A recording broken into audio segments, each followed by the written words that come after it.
Saya minta ke siapa ya? Ke Krismon deh. Jangan juga. Bosen. Andri, Andri, tolong Ya, pegang mic-nya satu. Terus ya. satu lagi ke Sari.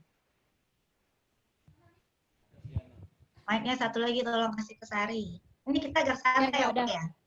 udah Kak. Udah ya? Udah ya? Andri, saya minta tolong. Betalah terdiri dari apa aja? Pelataran, Hmm? ruang suci, ruang maha kudus. Ada lagi nggak? Udah. Udah, tiga aja ya. Yakin nggak? Yakin? Yakin. Oke, betul.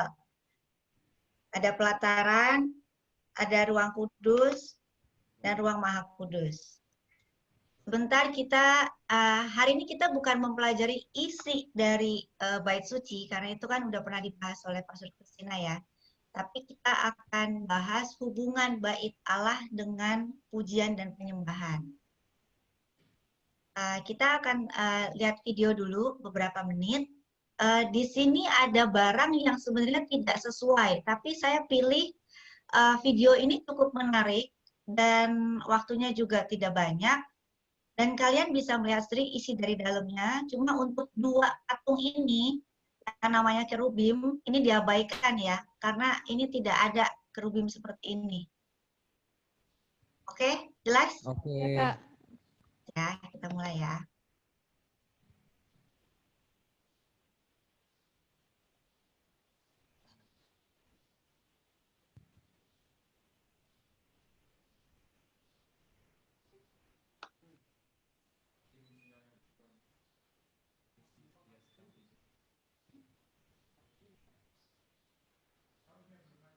Ini mesbah pembakaran.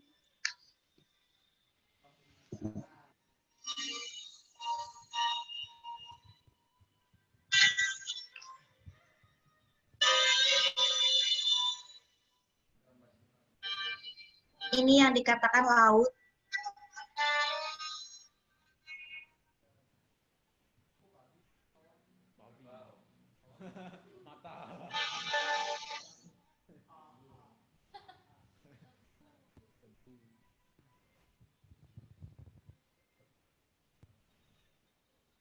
Kolam pembasuhan.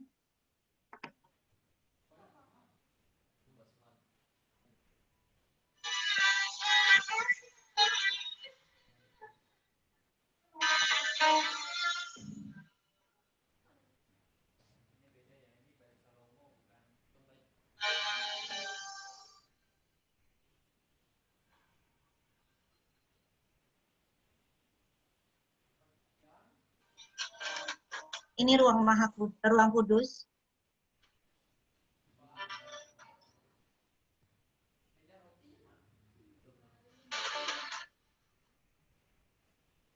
Kaki Dian.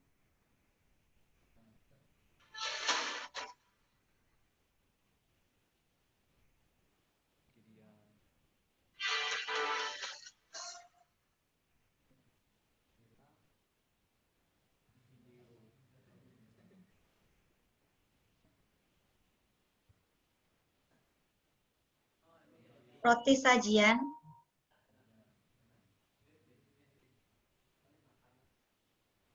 Mesbah ukupan.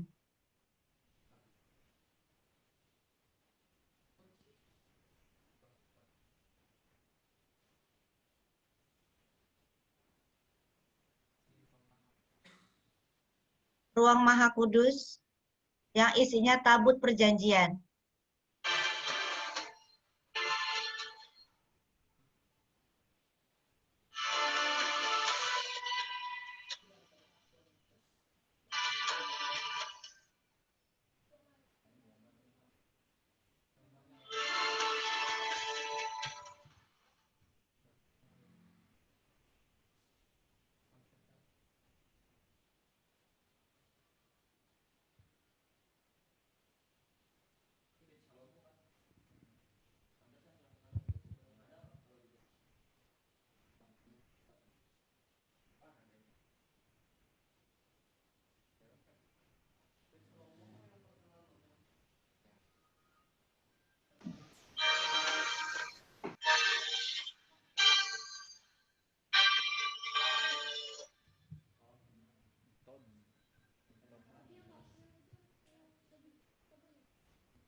Sampai sini teman-teman dapat nggak ya impresinya ya? Kalau tadi kan dibilang ada pelataran, terus ruang kudus dan ruang maha kudus. Di pelataran itu siapa yang mau tinggal di pelataran? Ada yang masih mau tinggal di pelataran? Kalau kalian boleh pilih nih, boleh pilih. Kalian mau pilih yang mana? Pelataran, Ruang Maha ruang Kudus. kudus, Ruang Maha ruang Kudus. maha kudus. Ruang maha kudus, kenapa ruang maha kudus? Karena tempatnya luas. Tempatnya luas. Ya. Terus, Andri, kenapa? Supaya enak Bu, bisa berteduh. Bisa berteduh. Terus coba yoga. Yoga favorit saya ini. Ya, di ruang Maha Kudus, Bu. Di situ untuk kita penyembahan, untuk berdoa, Bu. Untuk berdoa. Kalau di ruang kudus bisa berdoa juga nggak? Bisa, Bu. Tapi kan nggak masuk ke ruang Maha Kudus ya, Bu. Oke, satu lagi. Anton, Oh. Kalau di ruang gimana? kalau di ruang Maha Kudus itu bisa ketemu Tuhan sendiri, kita merasakan hadirat Tuhan. Nah, merasakan hadirat Tuhan ya berarti lebih intim, lebih dalam. Jadi kenapa pilihnya ruang Maha Kudus? Bukan karena lebih adem ya. Kalau lebih adem nanti kalian pakai payung aja. Tapi kalau di ruang Maha Kudus kita akan bertemu Tuhan, menemukan Tuhan secara intim. Ibaratnya gini.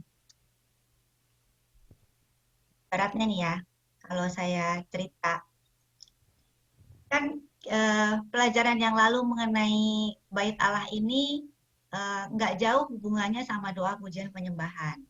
Kalau boleh dikasih suasananya tadi ya, hubungannya tuh sebenarnya gini, kayak pelataran itu ibaratnya kayak suatu hubungan ketika kalian pertama kali datang ke gereja. Ya 1-3 kali lah, masih celangak-celinguk, lihat kanan, lihat kiri, ya kan? Belum kenal sama orang-orang, terus sama gembala apalagi juga belum kenal, cuma senyum-senyum aja kan. Udah mulai nih kalau yang ketiga kali datang lihatnya orang yang ganteng yang mana, yang cakep yang mana gitu ya. Ya nggak sih? Iya, Bu. Nah, terus kayak gitu mulai tuh. Tapi kan belum kenal, cuma ngeliat-ngeliat aja kan. Nih kayak kalian nih, di sini udah mulai ngelirik-lirik kan, yang laki ngelirik yang perempuan ngelirik yang laki. Bener nggak? Benar, Dia Bu. sih udah ketawa-ketawa tuh, senyum-senyum dia. Nah, jadi ibaratnya tuh cuma kayak, ya cuma tahu aja. Saya tahu Desi, Desi tahu Anton, Anton tahu Sarah, gitu. Nah, tapi kalau misalnya ruang kudus, itu ibarat kalian tuh setelah suka sama seseorang, kalian kan pasti akan cari tahu dong namanya. Coba langkah-langkahnya kalau kalian suka nih, lihat orang, habis suka lihat orang, terus kalian ngapain? Coba Andri. Pengen mau kenalan. Minta nomor Gimana, HP. Kak? Nah, tuh, kan sama nggak langkahnya? Cari tahu Sama. namanya, nomor HP, habis itu ngapain lagi Andri? Ya. Punya pacar. Ya kita Baru punya nomor dekatin. HP, masa udah pacaran? Kita dekatin, kita chat. Terus kita dekat-dekatin terus nanya pacar. Iya. Udah punya Agak pacar ya. belum? Tuh langkahnya sama yang saya udah pelajari. Ya, jadi begitu kan? Nah, ruang Maha Kudus itu seperti itu sampai tahap pacaran. Jadi mulai saling mengenal, dari mulai kenalan dulu, terus udah gitu mulai lagi lebih dalam lagi, lebih tahu lagi. Sukanya makannya apa sih? Pacar saya nih ternyata sukanya makan bakso, tapi pakai cabai rawit 10 gitu. Kan mulai kenal ya, karena kan pacaran. Udah senyum-senyum. Nah, terus kalau misalnya nih, lanjut lagi ya, emang mau pacaran terus? Enggak, Bu. Enggak. Terus ngapain? Mau nikah? Nikah, Bu. nikah. Tundangan dulu, Kenapa Bu, pengen tundangan. nikah? Kenapa pengen nikah? Supaya lebih intim lagi. Biar lebih dekat, lebih akrab lagi, lebih mengenal satu sama lain lagi. Ya. Tuh, wah niat tuh, ya. Lebih kenal lagi, betul, lebih kenal, lebih akrab, lebih intim. Terus apa? Kalian kan jadi saling memiliki. Emang kalau udah nikah boleh punya yang lain? Nggak boleh, Bu. Boleh kan? Yang saling memiliki misalnya kayak siapa nih di sini yang pacaran Agape sama Anis ya? Nah, kalau menikah berarti kan Agape punyanya Anissa, Anissa punyanya Agape, Agape bukan punyanya Ana, bukan punyanya Sarah, tapi khusus ya, khusus punyanya Anissa. Nah, jadi begitu kalau kalau kita boleh ibaratkan ya suatu hubungan itu seperti itu. Nah, nih saya mau kasih lihat.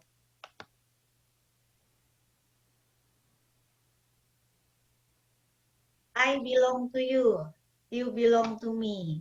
Bener nggak? Benar. Ya kan, Krismon? Nggak ada lagi kan yang lain? Ya Bu, asli Bu, asli. Asli. Cuma kita berdua. Iya. Nah, itulah hubungan intim. Kalau bisa masuk sampai ruang Maha Kudus, kalian mendapatkan itu. Sampai saya bisa bilang, Tuhan, saya adalah kepunyaanmu. Engkau adalah kepunyaanku. Nggak ada yang lain. Pengen nggak kayak gitu? Pengen Pengen, Bu. Bu. Nah, tapi kalau pengen kan, biasanya kalau pengen mah gampang ya. Iya. Kita itu perlu bergerak dari pelataran untuk menuju ruang Maha Kudus. Satu-satunya cara untuk masuk suatu hubungan yang intim dengan Allah itu melalui kematian daging. Coba di sini lengkap kan ya anaknya ya, ada 19 ya? Kurang satu. Orang siapa? Bella ya? Bella. Oh, oke. Mengenai kematian daging, coba bantu saya dong. Yang namanya kematian daging itu apa sih? Meninggal ke duniawinya, Bu. Meninggal dunia. Salib Kematian daging nih ya. nafsu. Daging.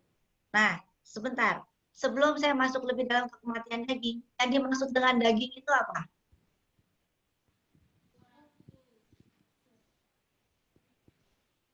Ada yang tahu nggak? Keinginan. Keinginan. Keinginan itu keinginan apa? Keinginan Hawa duniawi Bu. nafsu. Hawa nafsu. Hawa nafsu. Ingin Terus, apa lagi? memiliki. Keinginan duniawi. Kalau gosip tuh keinginan bukan? Keinginan. Keinginan. Keinginan ya. Kalau memecah belah, keinginan bukan? Keinginan. Keinginan. Kalau nafsu makan besar, keinginan nggak? Keinginan. Keinginan. Kalau hawa nafsu seksual, Keinginan. kalau lihat pornografi, Keinginan. keinginan apa? Keinginan Daging. Daging. Nih, coba tolong dibaca rupa-rupa kedagingan ya. Jadi kalian tahu dulu kedagingan, nanti dipikirnya daging itu cuma badan aja. Keinginan nih. Coba dibaca sama-sama pelan-pelan. Yuk, silahkan. Perbuatan daging telah nyata, yaitu pencabulan, kecemaran, hawa nafsu, penyembahan berhala. Stop. Bacanya pelan-pelan supaya masuk ke dalam pikiran kalian. Yaitu percabulan. Pencemaran, hawa nafsu, Kecemaran. Hawa hawa nafsu. nafsu, penyembahan berhala, sihir, perseteruan, perselisihan, iri hati, amarah, kepentingan diri sendiri, percideraan, roh pemecah, kedengkian, kemabukan, pesta pora, dan sebagainya. Terhadap semuanya itu, ku peringatkan kamu seperti yang telah kubuat dahulu, bahwa barang siapa melakukan hal-hal yang demikian, ia tidak akan mendapat bagian dalam kerajaan Allah. Amin. Jelas nggak jadinya? Jelas. Barang siapa melakukan hal yang demikian, ia tidak akan mendapat bagian dalam kerajaan Allah. Jadi kalau misalnya saya melakukan percabulan, kan cuma sekali-sekali, Tuhan. Ada nggak ayatnya di sini? Sekali-sekali boleh. Nggak ada. Nggak ada. Yakin nggak ada ayatnya? Yakin. Tuhan, saya cuma buat 1 kali loh. Ada nggak ayatnya? Ia Nggak tidak ada. akan mendapat bagian dalam kerajaan Allah. Jadi kalau perselisihan aja, dibilangnya apa? Tidak akan mendapat bagian dalam kerajaan Allah. Tuhan, saya nonton pornografi ini cuma sekali aja. Coba dibaca, ada nggak? Nggak ada. Tidak ada. Nggak ada ya. Nah, kita akan bahas ini satu-satu ya. Tadi ada berapa poin? Bisa dihitung nggak? 1, 2, 3,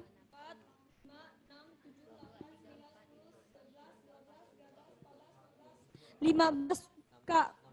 15 yang jelas tertulis. 16. Dan sebagainya itu belum termasuk. Nanti saya akan bagi ya beberapa tambahannya.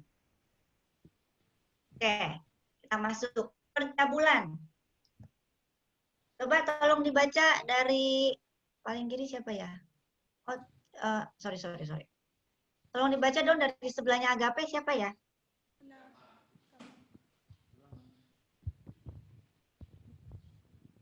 Percabulan adalah tingkah laku. Sebutkan namanya dulu dong. Oke. Nama saya Gamaliel. Gamaliel. Yang pertama, Silakan. yang pertama percabulan adalah tingkah laku dan hubungan seksual amoral termasuk menyenangi gambar, film atau bacaan porno. Oke. Jelas nggak di sini? Yang lain semua jelas nggak bacanya? Artinya jelas nggak? Jelas. Jadi boleh nggak kita baca, kita lihat situs porno? Tidak. Tidak boleh. Terus nonton anime itu, yang katanya kartun-kartun, Tidak boleh boleh. nggak? Tidak boleh. Kenapa? Kenapa nggak boleh? Karena ada pengaruh dari film kartun itu, Kak. Pengaruh Kartunnya negatifnya. ada. Oke, karena itu termasuk dalam percabulan. Percabulan. Ya. Lanjut, Agape tolong baca. Kecemaran adalah dosa-dosa seksual, perbuatan yang jahat dan kotor, termasuk pikiran dan keinginan hati. Keinginan hati pun udah termasuk ya. Jadi kalian nih yang laki, lihat perempuan cantik, lihat perempuan bajunya terbuka sedikit, udah pikirannya udah kemana-mana. Nah, hati-hati sama keinginan hati. Yang laki-laki, benar? Ya, Benar. Hati-hati jaga keinginan hati, ya. Jangan sampai Iya, Bu. melakukan kecemaran. Lanjut, Ana. Hawa nafsu adalah suatu kekuatan emosional yang kuat yang menyebabkan suatu hasrat atau keinginan yang kuat terhadap suatu objek atau situasi demi pemenuhan emosi tersebut. Oke. Apa ini maksudnya, Ana? Itu maksudnya suatu hawa nafsu, keinginan daging, Bu. Kak, yang timbul dari hati yang menginginkan segala sesuatu yang kuat. Artinya segala sesuatu yang kuat itu yang sangat-sangat diinginkan, yang ingin dilakukan pada saat itu. Bagus. Nah, ini contohnya apa? Hawa nafsu seksual. Ya. Terus hawa nafsu makan. Oh, kalau stres makan terus. Nah, itu hawa nafsu. Terus shopping. belanjanya bukan nggak boleh belanja loh, boleh. Tapi kalau kalian sudah melewati batas kekuatan emosional itu, pokoknya harus belanja. Nah, itu udah salah. Ya. Ya. Lanjut lagi. Sarah, tolong baca. 4. Penyembahan berhala adalah menyembah roh-roh, orang atau patung berhala, kepercayaan pada seseorang, lembaga atau benda yang dianggap berkuasa setara dengan atau lebih daripada Allah dan firman-Nya. Ini jelas ya? Jelas. Ada yang nggak ngerti nggak? Ngerti, Bu. Ngerti, Bu. Oke, lanjut. Anton? 5. Sihir. Sihir adalah ilmu sihir, Spiritism, ya. spiritisme, sihir hitam, sihir putih, menyembah setan-setan. Nah, ini kalian hati-hati ya. Jangan main sihir. Jangan pergi kayak mau pakai sihir hitam kayak putih kayak hijau kayak pokoknya jangan sentuh yang namanya ilmu sihir. Terus lanjut. Sebelahnya siapa ya? Joshua bukan? Segianto. Segianto. Oke. Perseteruan adalah maksud dan perbuatan bermusuhan yang hebat, kebencian atau permusuhan yang sangat. Nah, ini maksudnya apa, Sugianto? Maksudnya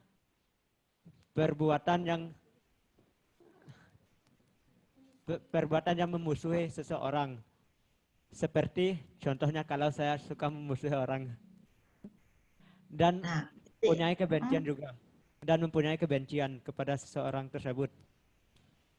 Ya, biasanya ini laki-laki suka berseteru karena memperebutkan wanita. Kadang-kadang ya. Ini hati-hati, berebut perempuan, berebut barang, itu udah perseteruan. Apalagi menimbulkan kebencian. Lanjut, belakangnya siapa? Tesi ya? 7. Perselisihan yaitu bertengkar, perbuatan keunggulan. Perebutan keunggulan. Oke, pengen kelihatan.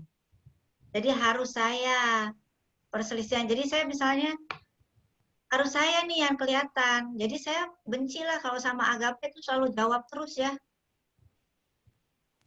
Jadi saya nggak suka sama Agape. Jadi saya ributin sama Agape. Gitu. Sampai sini jelas? Jelas. Jelas ya. Ini baru 7 poin ya, rupa kedagingan. Terus lanjut lagi. Sebelahnya Krismon.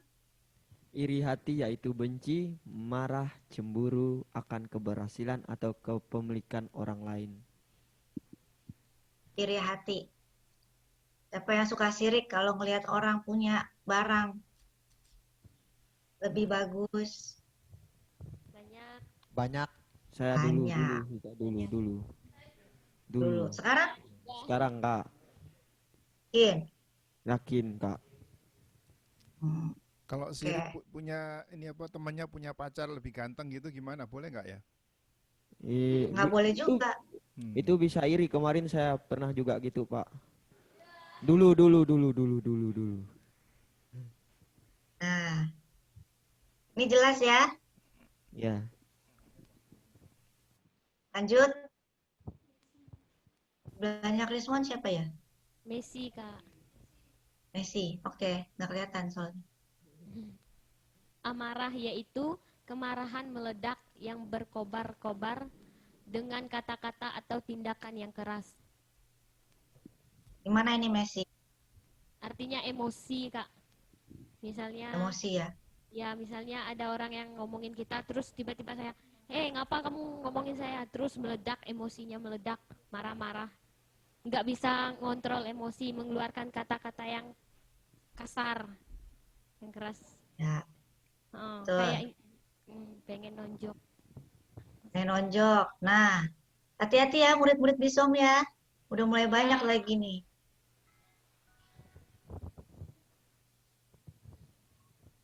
Lanjut.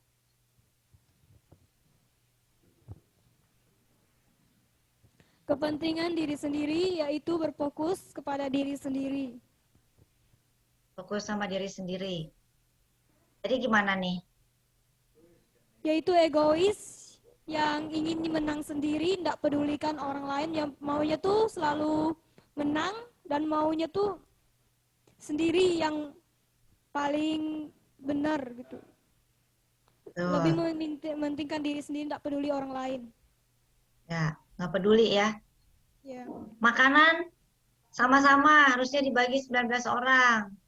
Tapi saya lapar. Maunya saya makan 2 porsi. Saya makan 2 porsi boleh dong. Iya. Ya, yang itu. Oke, lanjut. Percederaan yaitu saling menyakiti, melukai. Nah, ini percederaan itu juga jadi kayak saling menyakiti karena misalnya gini, saya udah disakiti, jadi sekarang saya juga boleh nyakitin, saya boleh balas. Bukan Anton, Joshua kan ya? Ya. Ya, Joshua udah pernah nih nyenggol saya. Nah, lain kali saya cari waktu, saya balesin. Supaya kamu juga terluka sama saya. Biar tahu rasanya. Tuh, ya. Oke, lanjut lagi. Roh pemecah adalah orang yang menyebabkan keadaan terpecah belah. Gimana ini, Yoga? Maksudnya dari situ, roh pemecah adalah orang yang suka memecah belah, Bu. Misalnya hubungan kita sama dia tuh baik-baik aja, Bu. Tapi ada orang yang memecah belahnya, Bu. Ada orang yang adu domba. Ya. Ada domba yang memecahkan persahabatan seperti ini, Bu. Oh. Kak Maya, saya boleh tanya nggak, Kak Maya? Boleh. Boleh apa? Ya, misalkan gini. Saya mau memecah belah ya, mau coba-coba gitulah. Jadi nanti ini anak-anak BISOM ini semua, nanti kalau sekarang kan nggak usah bayar. Nanti kalau Anda tahun depan itu nanti semua itu yang sudah-sudah itu yang sudah bahkan yang sudah lulus pun atau sudah jadi generasi pertama mesti bayar semuanya. Wah, kalau enggak gitu akan dibebani itu. Nah, itu kalau kita menyebarkan kayak gitu boleh nggak gitu ya? Boleh nggak, Kak Maya? Jelas nggak boleh ya. Itu tidak berbicara berdasarkan fakta. Terus membuat orang jadi ricuh kan? Jadi, waduh, ini nanti bagaimana ya? Gitu. Padahal sesuatu yang belum jelas. Yang belum ada, belum tentu kebenarannya itu benar. Jadi kita menyebarkan gosip. Menyebabkan orang tuh jadi ya terpecah belah jadinya. Terus kalian akan kasak kusuk dong ya Opa ya di belakang ya. Iya. Nah, itu hati-hati ya. Seperti itu. Sampai sini gimana Opa? Terjawab nggak? Terjawab. Saya ada satu pertanyaan lagi. Boleh nggak, Kak Maya? Boleh Opa. Boleh. Nah, misalkan boleh. gini, kalau di Jawa Barat, saya pernah tinggal di Jakarta Selatan yang sudah termasuk Jawa Barat sebetulnya, daerah Cinere. Itu waktu itu saya membangun rumah baru gitu ya. Bangun rumah, naik dari bawah fondasi, terus naik tembok dan sebagainya, terus naik ke pasang kuda-kuda untuk genteng gitu. Nah, itu waktu itu si tukang-tukang yang bangun itu dia orang Jawa Barat itu, dia bilang gini, "Pak, ini kami tidak berani naikkan ke atas, Pak. Mesti selamatan dulu. Jadi mesti pasang ada tebu, ada bendera merah putih, ada segala macam itu seperti sajen-sajen segala macam itu. Nah, kira-kira itu begitu boleh nggak gitu? Kalau enggak itu orang itu ngancam nggak mau bangun loh, karena dia takut kalau nanti jatuh, mati atau apa kecelakaan. Nah, itu kan seringkali kita dalam posisi diancam begitu. Ya. Gimana? Gimana Kak Maya? Itu Ini memang ada agak problem begitu. pernah ada yang mengalami dari teman-teman seperti ini? Membangun rumah? Tidak Nggak pernah. Nggak pernah. Kalau di sini banyak. Ada. Ah. Waktu, Ada ya. waktu bangun HWC, tukang-tukangnya minta dibikinin ini itu, tapi saya bilang nggak mau. Kenapa nggak mau, Bu? Nanti tukang-tukangnya nggak selamat, Bu. Nggak sesuai dengan firman itu nomor pertama. Yang kedua, kita bilang bahwa saya punya Tuhan yang lebih dia percaya. Dan mereka terpaksa ngikutin terus membangun karena mereka terikat dengan kontrak. Terima kasih, Bu Esther. Itu jawabannya. Memang keadaannya kalian akan sulit. Karena seolah-olah terpepet. Nggak mau nih, tukangnya nggak mau kerja.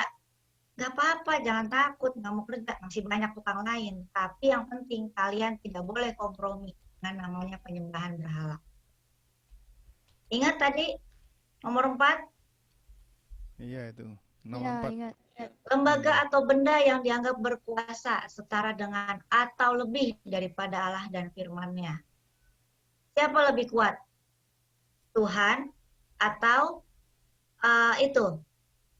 tanam kepala kerbau?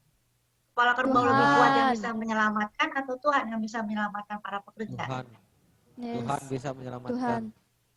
Kak Maya, Jadi Kak kalian Maya, harus saya- punya Kak prinsip. Maya, saya mau tanya lagi ya. Saya dengar katanya ada gereja yang dibangun itu mesti pakai ritual-ritual gitu loh, pakai acara-acara adat, pakai apa ditanam apalah, kepala apa gitu. Gimana pendapatnya? Apa betul ada di daerah Kalimantan begitu? Bahkan gereja Ada Pak. Ada. Nah, itu gimana kalau gitu? Coba saya tanya dulu pandangan teman-teman ya. Siapa tadi yang tolong bantu jawab kalau kalian harus membangun gereja, itu kan ada ritual-ritualnya. Ya. Gimana? Kalau biasanya untuk ritual itu kalau gereja sih kita jarang, kalau namanya itu dengarnya jarang Kak. Tapi kalau untuk pembangunan yang lain kayak pembangunan jembatan segala itu sih pernah pembangunan tuh pakai segala pala babi, pala itu segala pala biasa, kepala manusia juga ada. Bu. Kepala manusia? Iya, kepala manusia. Ada. Itu pembangunan jembatan tol. Loh, maksudnya manusia dari mana itu? Itu orang yang cari zaman dulu kan, zaman orang yang kata orang tuh ngayau gitu, potong-potong kepala manusia gitu, nyulik orang terus kepalanya dipotong gitu. Untuk pembangunan jembatan ritual gitu. Penyambungan. Ya. Soalnya kalau enggak kayak gitu kata mereka, kalau pembangunan tuh enggak bagus, terus lama dibuat jadi lama-lamanya tuh jadi roboh gitu, enggak tahan lama, enggak kuat. Ya. Biasanya saya dengar sih kalau penyembahan itu ya kayak seperti kepala sapi 7 ekor, kepala babi 7 ekor, terus kepala manusia 7 ekor gitu-gitulah. 7 orang maksudnya. Oh, gimana kalau gitu Kak Maya atau Kak Esther? Pendapatnya gimana itu? Ada gereja yang pakai syarat-syarat itu, pakai segala macam itu? Kalau saya, Kak Esther mau jawab dulu? Oke, kalau saya ya, saya nggak mau kompromi. Saya punya prinsip, saya nggak mau kompromi. Kalau udah salah, salah. Cuma 2 di dalam dunia itu, benar atau salah, putih atau hitam, nggak ada abu-abu. Jadi saya memilih untuk tidak. Kalau misalnya sampai orang-orang sekitar bilang, oh kalau gitu nggak bisa bangun gerejanya, nggak apa-apa, lebih baik saya nggak bangun gereja. Kalau memang Tuhan kasih saya untuk bangun gereja, entah bagaimana caranya, Tuhan akan buat orang-orang ini sepakat dengan saya. Itu yang saya imani, yang saya yakini ya. Jadi saya nggak mau setengah-setengah. Bangun gereja, tapi di bawahnya ada kepala binatang. Yang katanya untuk supaya orang-orang itu, tukang-tukang tuh aman. Padahal saya punya Allah yang besar. Justru saya mau tunjukkan Allah saya yang besar itu seperti apa. Itu. Bu Esther mau ngomong tuh. Setuju, Maya. Memang berat, nggak mudah. Apalagi udah dikelilingin sama orang-orang kampung ya. Paling nggak akan mudah gitu. Tapi kalau enggak, ya enggak. Jangan setengah-setengah. Nggak ada soalnya di Alkitab setengah-setengah. Atau cuma, Tuhan ini kan untuk kebaikan Tuhan, untuk bangun gereja. Tuhan bilang, siapa yang suruh bangun gereja? Nah, seperti itu. Makanya kita perlu masuk ke dalam ruang Maha Kudus untuk intim, untuk tahu Tuhan itu maunya seperti apa. Itu sih Opa kalau jawaban dari saya. Maya boleh tanya, Maya? Boleh, Tante. Tapi nanyanya ke anak-anak tadi yang jawab. Boleh, boleh. Silakan. Bagaimana menurut mereka? Yang tadi siapa yang bilang kalau bangun jembatan harus ini ada 7 ekor? Saya Bu. Ya, Tari ya. Ya, bagaimana menurut pribadi kamu dengan hal ini? Bolehkah atau tidakkah atau seperti apa? Kalau bagi saya sih tidak ya. Soalnya kalau emang kita mau, kalau sebagai kita orang yang percaya, kalau memang kita udah percaya, ngapain kita harus seperti itu, ngikut-ngikut seperti itu. Kalau itu dia mau jembatannya itu mau kuat atau enggak itu tergantung dari cara pembuatan orang itu, Bu. Bukan cara mengikuti dengan cara mengorbankan ritual seperti segala babi, segala potong-potong, segala kepala kan. Bagi saya itu nggak masuk akal gitu. Jadi terus masih ada lagi. Kalau memang seperti itu lebih baik, bagi prinsip saya sih lebih baik nggak usah dibangun aja daripada saya harus mengorbankan segala binatang seperti itu, Bu. Ya, ya. Terima kasih. Terus kalau Sari kehilangan proyek dan kehilangan uang gimana? Kan bisa lebih baik kita cari yang lain aja, Bu. Di luar sana kan lebih banyak orang yang lebih bisa daripada harus seperti mengorbankan seperti itu, Bu. Good. Yeah. Kalau yoga gimana yoga? Kalau prinsip saya sih kalau udah pakai kepala manusia itu kan tentu saja bikin. Kan uang bisa dicari, Bu. Kalau orang, kalau binatang kan agak susah dicari, Bu.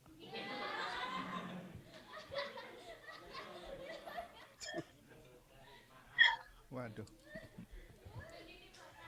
Mending dimakan, Bu. Ini kenapa yoga?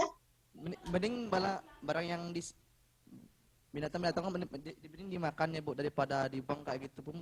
Kan mubazir, Bu. Makan kepala babi ya. Tapi ini harus pegang prinsip ya. Jadi tidak kompromi. Gitu.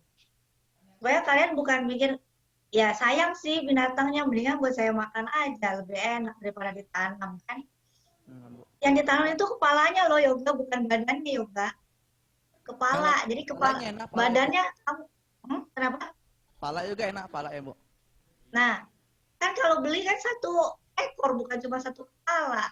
Jadi badannya misalnya yoga masih bisa makan, cuma kasih kepalanya. Boleh nggak? Boleh nggak yoga? Nggak boleh lah, Bu. Kan palanya kan sayang juga, Bu. Bisa dimakan juga palanya, Bu. Gimana ini Opa Jay? Kalau kontraktor pemerintah gimana? Apa menolak kontraktornya Jokowi misalkan mau bikin jembatan di Kayan, kita yang kontraktornya apa kita menolak? Kalau saya yang Ibu Linda mungkin bisa jawab.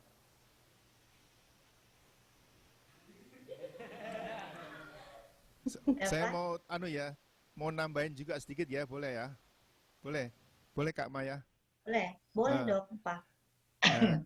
Memang di dalam hidup itu selalu ada tantangan demikian, selalu itu, banyak sekali.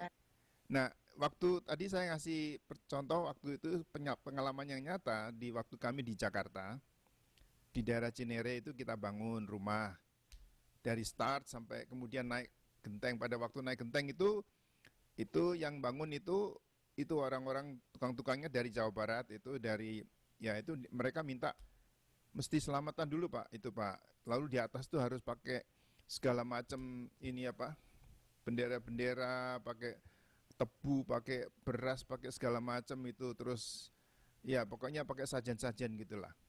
Kalau enggak gitu kami enggak bertanggung jawab Pak kalau ada apa-apa begitu. Seperti ngancam begitulah.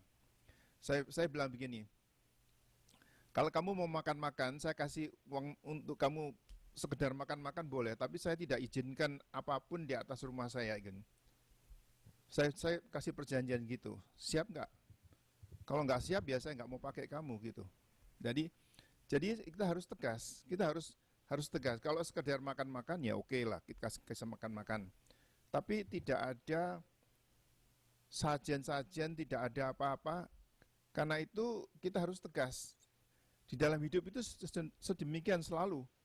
Nah, saya ngambil contoh ya, misalkan pada waktu Sadrah, Mesah, dan Abednego, 3 orang Ibrani yang ditahan waktu itu oleh Raja Nebukadnezar, dan kemudian Raja Nebukadnezar mendirikan patung dan semua orang harus menyembah semuanya kan. Lalu ternyata mereka tegas, nggak mau menyembah. Ya, akhirnya dimasukkan di dalam perapian, dipanasi 7 kali, terus dilempar. Nah, sebelumnya itu dia bilang begini, mereka berkata kepada Raja Nebukadnezar, raja yang hebat gitu ya, tapi raja sudah melakukan suatu perintah dan semua orang harus menyembah patung-patung itu, dan semua orang, tapi kemudian kami tidak mau. Mereka berkata, kami semua percaya Tuhan yang kami sembah itu akan melindungi kami. Padahal itu api loh, api sudah api-api betul-betul terbakar itu. Sedangkan orang yang mau, setelah itu kan kita lihat bahwa ini orang-orang yang melempar mereka ke dalam api itu mereka justru mati gitu. Bahkan yang melempar itu dari jauh itu mati saking panasnya. Nah itu tapi mereka itu dalam risiko yang demikian mereka mengatakan, tetapi ketahuilah Baginda Raja bahwa kami tidak akan menyembah patung itu. Jadi karena kami percaya bahwa Tuhan kami yang akan menyelamatkan kami. Lalu ada kata-kata yang mengatakan demikian, bahkan kalaupun tidak terjadi, kami tidak akan mau. Wah, itu kan berani sekali. Berani nggak gitu ngomong gitu kepada presiden, kepada siapa itu, mereka mengatakan demikian loh. Bahkan kalau kami tidak ditolong dan Tuhan kami tidak menolong dan Tuhan menghendaki kami mati, kami tidak akan mencederai itu. Coba tolong salah satu baca di dalam Daniel pasal ketiga ayat yang ke-8 dan seterusnya mungkin sampai ke-12 begitu ya. Daniel pasal yang ketiga ayat yang ke-8. Pada waktu itu juga tampillah beberapa orang Kasdim menuduh orang Yahudi. Berkatalah mereka kepada Raja Nebukadnezar, "Ya Raja, kekalah hidup tuanku. Tuanku Raja telah mengeluarkan titah bahwa setiap orang yang mendengar bunyi sangkakala seruling, kecapi, rebab, gambus, serdam, dan berbagai-bagai jenis bunyi-bunyian, harus sujud menyembah patung emas itu. Ya, sebentar. Dan bahwa stop dulu ya.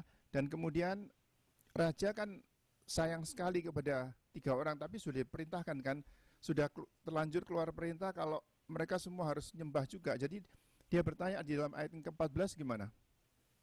Ayat yang 14, berkatalah Nebukadnezar kepada mereka, apakah benar, hai Sadrak, Mesak, dan Abednego, bahwa kamu tidak memuja dewaku dan tidak menyembah patung emas yang kudirikan itu? Stop ya. Kemudian ayat ke-16 dan ke-17. Lalu Sadrak, Mesak, dan Abednego menjawab Raja Nebukadnezar, tidak ada gunanya kami memberi jawaban kepada tuanku dalam hal ini. Jika Allah kami... Ya. Perhatikan nggak? Mereka jawabnya kan seperti tegas sekali dan seperti ada kesan kurang ajar gitu. Ya. Tidak ada gunanya kami memberi jawaban kepada tuanku dalam hal ini. Jika Allah kami yang kami puja sanggup melepaskan kami, maka Ia akan melepaskan kami dari perapian yang menyala-nyala itu dan dari dalam tanganmu, ya Raja. Tetapi seandainya tidak, hendaklah tuanku mengetahui, ya Raja, bahwa kami tidak akan memuja dewa tuanku dan tidak akan menyembah patung emas yang tuanku dirikan itu. Tolong diulangi, dan jikalau tidak itu? Ya. Yang 18. Tetapi seandainya tidak, hendaklah tuanku mengetahui, ya Raja, bahwa kami tidak akan memuja dewa tuanku dan tidak akan menyembah patung emas yang tuanku dirikan itu. Wah, itu kan luar biasa itu ya. Luar biasa nggak itu? Ini Luar seorang biasa. presiden loh, dilawan begitu ya. Lawan mereka, Allah kami itu bisa melepaskan kami. Tapi kalau tidak sekalipun, ketahuilah Baginda Raja, bahwa Allah yang kami sembah itu kami tidak akan menyembah patung dan patung daripada Baginda Raja. Itu kan jawaban yang luar biasa ya. Nah, saya harap sikap daripada kita itu, kalau kita sudah dekat kepada Tuhan sampai kita masuk ke dalam ruang maha suci itu begitu tabahnya. Bahkan sampai aniaya sekalipun, kalau ada pedang di leher kita, itu berani nggak kita mempertahankan itu? Apakah sampai sedemikian beraninya Anda gitu? Ya, itu aja Kak Maya, thank you waktunya dia dikasih kesempatan. Ya, terima kasih Opa. Adik-adik cukup jelas ya. Saya rasa sih kalian harusnya cukup jelas mengenai hal ini. Maya. Ya, Opa. Pertanyaan bagi Maya, Ibu Lenda yang businesswoman, perusahaannya rela nggak pecah karena satu companion setuju, yang lain nggak setuju? Perusahaannya bubar gitu, rela nggak? Satunya setuju korupsi, satunya nggak setuju, satunya setuju tanam kepala kambing, satunya nggak setuju, pecah nggak apa-apa ya? Saya jawab ya. Sejauh pengalaman kalau bicara tentang perusahaan, ya memang ada perbedaan. Tetapi dari perbedaan-perbedaan tersebut, selama ini kan memang doa itu besar kuasanya, ya. Jadi ketika ada sesuatu yang terjadi di perusahaan yang berbeda, yang bertentangan dengan kebenaran, satu-satunya jalan adalah mendoakan persoalan tersebut, sehingga Tuhan intervensi, dan sampai hari ini ya demikianlah yang terjadi. Itu yang dilakukan Pak Indra, sekalipun harus berjuang dengan dagingnya ya untuk bisa menerima kebenaran firman Tuhan, yang kadang-kadang buat seorang pebisnis itu butuh waktu untuk bisa menerima kebenaran dibandingkan dengan pengalaman pengetahuan bisnisnya. Tetapi dengan pengenalan kita akan Allah, kalau sampai kepada satu titik harus istilahnya bubar atau harus perusahaan itu pecah karena perbedaan prinsip kebenaran, saya yakin karena saya kenal Pak Indra, pasti dia akan relakan. Ya, ini demi prinsip kebenaran yang kita pegang. Karena kita tahu bahwa ketika kita memilih untuk berpegang kepada kebenaran firman Tuhan, ada banyak hal yang lebih baik dari yang sebelumnya. Kira-kira itu jawaban saya, Pak Jonathan. Amin, betul. Terima kasih. Maya setuju ya? Ini, Opa, memang hal ini nggak akan pernah mudah untuk dilakukan. Apalagi yang namanya kehilangan uang. Tapi ketika kita melakukan apa yang Tuhan mau, kita berada dalam jalannya Dia yang akan membela kita. Entah bagaimana Dia akan menyediakan jalan keluarnya. Yang penting dari kitanya adalah kita mau dan kita lakukan. Saya nggak bilang loh, adik-adik, ini akan menjadi sesuatu yang kayak yang balik tangan. Ketika saya memilih A, tiba-tiba nanti jadi B, gitu. Nggak semudah itu. Itulah pergumulan kalian. Itulah namanya pergumulan dalam hidup. Ya, jadi ini bukan mimpi, bukan cuma awang-awang yang oh ya harus bisa gitu. Kalian pasti akan struggle, akan mengalami satu pergumulan. Itulah gunanya kita harus ada di ruang Maha Kudus. Itu aja sih, Opa. Betul. Kan banyak juga berpendapat, ya itu kan maunya companion saya kan nggak mau, terserah dia kalau dia mau tanam kepala kerbau, pokoknya saya nggak setuju. Tapi ya, kalau tetap dijalankan ya udah, bukan urusan saya nggak bertanggung jawab, saya sudah nggak setuju. Itu amannya saya ngelemparin tanggung jawab ke orang lain. Padahal saya tahu bahwa itu tidak sesuai. Itu memang pergumulan kalau saya lihat ya. Dalam semua hal loh, banyak sekali. Saya mau cerita sedikit boleh nggak Kak Maya ya? Boleh ya? Boleh. Nah, saya sih ini boleh ada aja, satu, waktunya cukup. Ini soalnya gini, ini soal sesuatu yang benar-benar terjadi loh nih adik-adik ya. Jadi ini bukan sesuatu yang imajiner itu, tapi benar-benar. Nah, tahun berapa itu ya? Pada waktu di Jakarta, waktu itu saya masih di Jakarta, saya masih kerja. Itu kira-kira sebelum tahun 90, tahun 1990 itu saya pindah ke Amerika. Tapi sebelumnya itu saya kerja karena nyetir terlalu sering, saya nyetir dari Jakarta sampai Surabaya atau lihat komputer terus-menerus itu, terus ada pembuluh darah yang pecah gitu di mata. Jadi mata saya itu seperti agak kabur ya, agak kabur gitu. Nah kemudian saya coba untuk ke dokter kemana-mana, nggak bisa sembuh-sembuh. Jadi ada seperti spot yang hitam gitu yang seperti jalan begitu. Lalu saya ditawarin sama teman saya dengar gitu ah. Teman ini teman baik juga. Dia bilang, "Pak, ini kalau nggak bisa ini ada orang pintar Pak, ini Pak." Istilahnya orang pintar. Tapi kan saya sudah dari sekolah minggu udah tahu itu. Nah, dalam keadaan posisi demikian gimana? Saudara sakit ya. Padahal mata saudara itu penting sekali untuk saudara bisa bekerja kan? Saya kerjanya di komputer gitu. Tantangan itu gimana? Diterima nggak? Ya, Messi coba. Gimana Messi? Ayo, coba. Ini loh, jangan tadi Kak Maya kan bilang ini kan bukan cuman kayak seperti membalik tangan gitu, sesuatu yang mudah gitu. Tapi seringkali ada tantangan benar-benar nih.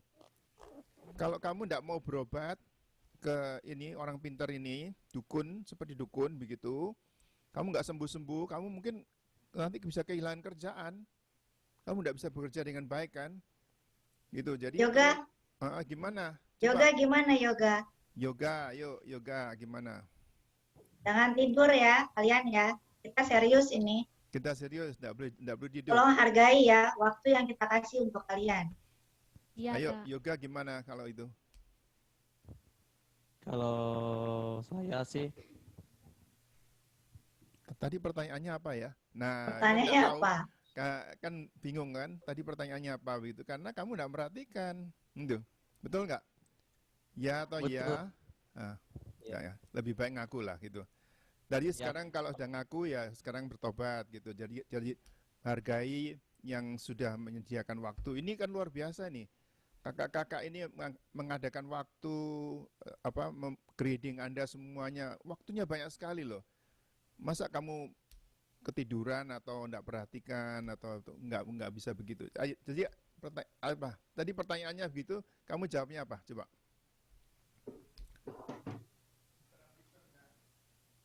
Enggak perlu sih pakai orang pintar sebenarnya. Ya. Terus gimana kalau enggak? Kalau enggak, nanti ada kemungkinan kamu kerjaannya kamu enggak bisa kerja dengan baik, kamu dipecat. Gimana? Nanti anak-anakmu gimana? Mungkin anak-anakmu nggak bisa makan nanti. Atau kemungkinan rumahmu nggak bisa bayar cicilan atau gimana? Kalau menurut saya sih percaya aja sama Tuhan karena kesembuhan ada di tangan Tuhan. Nggak perlu pakai orang pintar segala. Orang pintar itu kan yang memberikan pengetahuan untuk menyembuhkan kan itu Tuhan juga. Jadi kesembuhan percaya aja sama Tuhan. Ada yang mau pendapat lain?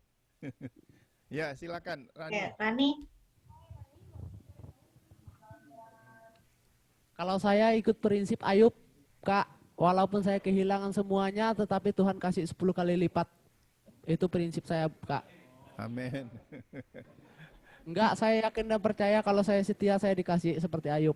Kalau apapun yang akan terjadi. Sampai misalkan anak-anakmu nggak bisa makan atau rumahmu disita gimana? Tapi Ayub kan harus kehilangan anaknya juga, bahkan harus meninggal anaknya. Dan juga istrinya juga harus mau meninggalkan dia. Dan hartanya juga hilang. Tetapi Tuhan kasih berlipat-lipat kali gandanya kan. Ya kalau saya sih prinsip Ayub aja, Pak. Coba yang adik-adik yang lain gimana? Tantangan itu, berani nggak itu menjawab tantangan itu? Ayo, silakan. Kalau saya sih lebih baik kehilangan harta daripada saya kehilangan Tuhan. Aduh. Nah, kenapa Joshua? Kenapa begitu? Kenapa kamu pegang sama Tuhan?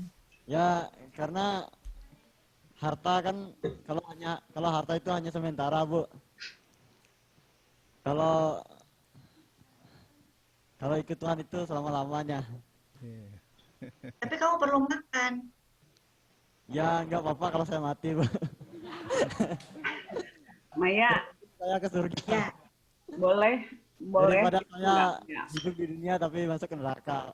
Kak Esther mau ngasih tanggapan ini. Dengarkan coba. Boleh nggak Maya? Kayaknya seru nih Maya. Boleh dong.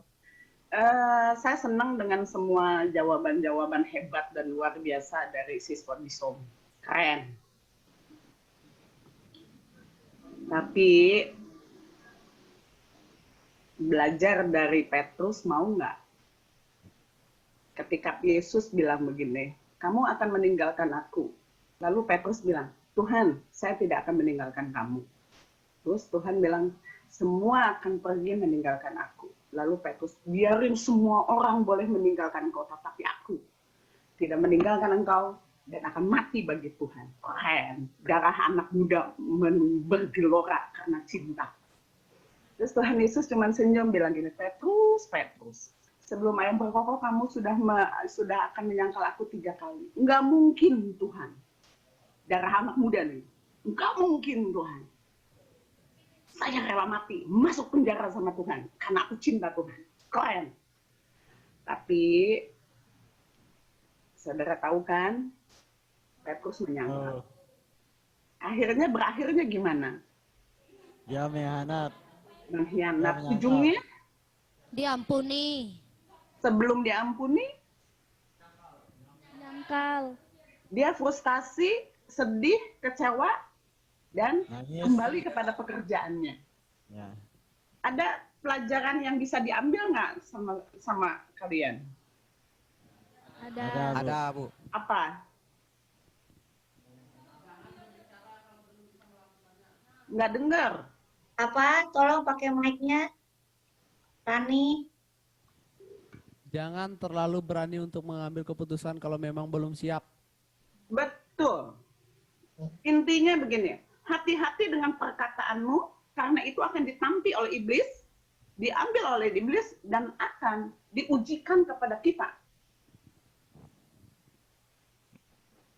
Dulu saya sering sekali ngalamin ini. Enggak Tuhan, ayo, esok mau berani lakukan ini. Kejadian, kewer-kewer, nangis-nangis, bonyok. Jadi, kita boleh menjawab yang keren, yang hebat. Tapi mari sesuaikan dengan iman kita. Jangan terlalu berani berbicara, ditangkap oleh iblis, ditampi, dan diizinkan Tuhan untuk dialami dalam hidup kita apa yang sebetulnya kita terlalu berani, terlalu besar berbicara. Saya sudah ngalamin, jadi saya nggak mau kalian alami. Kalau tentang yang tadi Pak Yonatan bilang, kehilangan segala sesuatunya, di antara kita, kelompok kita ini ada teman. Dia konsultan pajak. Dia baru aja cerita bahwa dia kehilangan satu klien besar. 1 jam untuk konsultan dengan teman saya ini, 1 jamnya $700. Gede ya? Nah, kliennya itu klien 7 juta ya, teman-teman. Berapa 700? Kliennya $700. Kliennya klien besar. Terus si kliennya bilang gini, Ibu terlalu kaku, nggak bisa nyogok, nggak bisa melicinkan kasus saya di MA atau di pengadilan. Karena Ibu nggak mau kompromi, terpaksa saya harus cari konsultan lain. Terus dia diem beberapa waktu, dia bilang, akhirnya dia jawab, maaf Pak, saya harus berjalan di dalam prosedur yang benar. Kalau enggak, dia nggak ngomongin kekristenan. Kalau enggak, nurani saya yang akan tertuduh. Yang kedua, nanti satu hari pasti akan ketahuan, Pak. Kalau ketahuan, izin saya yang akan dicabut. Dan dia kehilangan. Pilihan di tangan kita sih. Tapi ketika kita diperhadapkan, kita akan memiliki kasih karunia, kemampuan ilahi untuk menghadapi itu. Thank you, Maya. Tapi ketika saya bertobat, saya tahu bahwa, oh iya Tuhan, pilihannya tuh cuma di Tuhan, nggak ada lagi jalannya. Nggak bisa pakai uang. Jangan kalian pikir uang bisa membayar segala sesuatu. Enggak. Begitu Tuhan bilang, nggak bisa. Tertutuplah sudah jalan. Disitulah saya baru mengerti. Jadi saya kepentok dulu. Pentok dulu, baru saya bertobat. Baru saya ngerasain, oh iya Tuhan, benar ya yang Tuhan bilang ya. Nah, makanya saya bilang, dalam hidup itu kita mengalami pergumulan. Berikutnya, ada kasus lain lagi, dan saya bilang sama Tuhan, Tuhan saya udah gak mau suap. Saya menyerah, apapun yang kau berikan, itu adalah yang terbaik. Jadi, makanya saya bilang, bukan cuma seperti membalik tangan dari sini ke sini. Enggak. Kalian akan bergumul. Kalian akan mengalami satu situasi yang kita kayak dipepet. Tapi disitulah kita mempunyai pilihan. Kita ikut Tuhan, atau kita kompromi dengan dunia ini. Dan itu tidak mudah. Semoga cerita saya bisa menjadi pelajaran hidup untuk kalian juga. Tanpa kalian harus dipentok, ya. Amin. Gitu. Oke. Saya lanjut dengan bait Allah ya. Tadi dengan kedagingan kita belum selesai kedagingannya.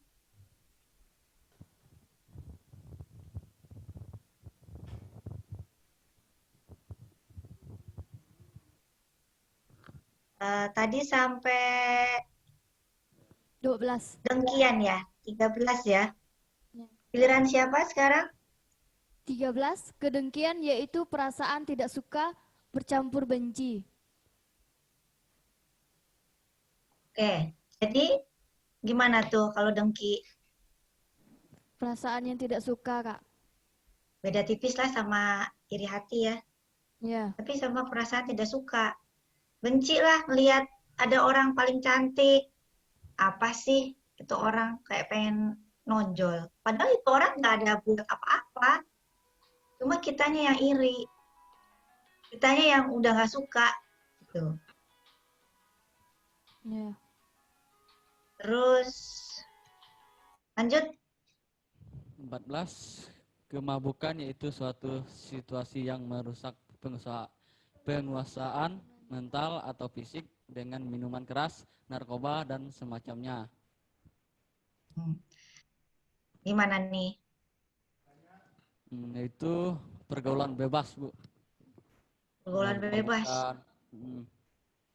Pergaulan bebas di dunia luar. Jadi ini lebih ke arah kemabukan ya. Jadi kalian siapa di sini coba yang pernah mencoba minuman keras?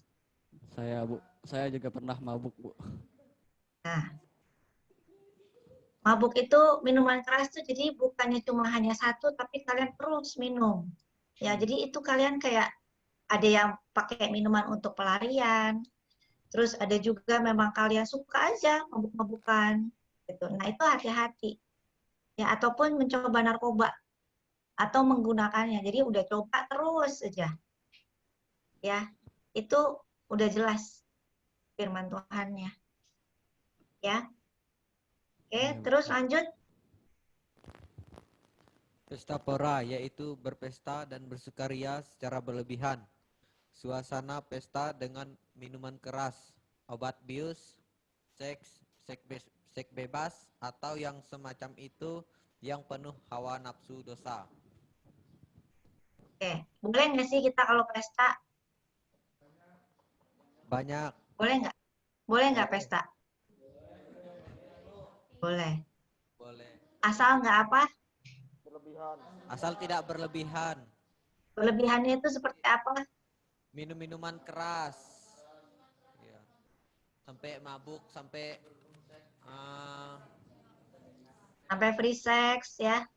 Ya, hawa nafsu. Hati-hati nih kalian anak muda, ya darahnya masih muda, ngelihat pasangan langsung ada rasa ser di hati kan?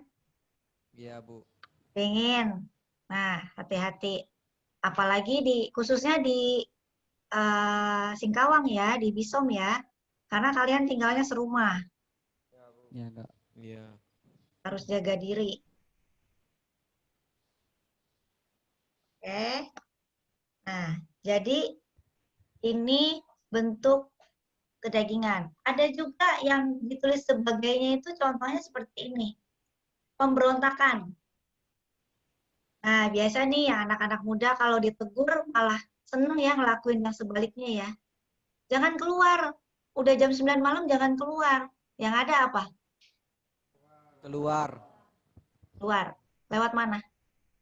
Lewat jendela. Sembunyi-sembunyian. Nah, tahu kan? Itu sifat pemberontakan ya. Karena kalian udah dikasih tahu, jangan, tapi tetap ngelakuin. Hati-hati. Terus, ada lagi. Dusta itu gimana? Bohong. Bohong. Itu salah satunya juga kedagingan. Ngomong bohong terus. Ada kan? Bohong kecil, bohong besar, bohong putih, bohong hitam. Bohong apa lagi tuh? Nah, itu kalian harus hati-hati. Usahakan mulut kalian ini jangan sampai ini, misalnya ditanya, kalian udah makan belum? Biar bisa dapat traktiran, jadi kalian bilang, belum makan. Nah, tuh. Itu mulai dari hal yang kecil, tapi bukan dosa kecil ya, dari hal yang kecil. Itu kalian harus hati-hati. Oke, sampai sini jelas nggak rupa-rupa kedagingan? Saya minum dulu. Maya, tanya ya, sedikit. Boleh. Biar jelas aja.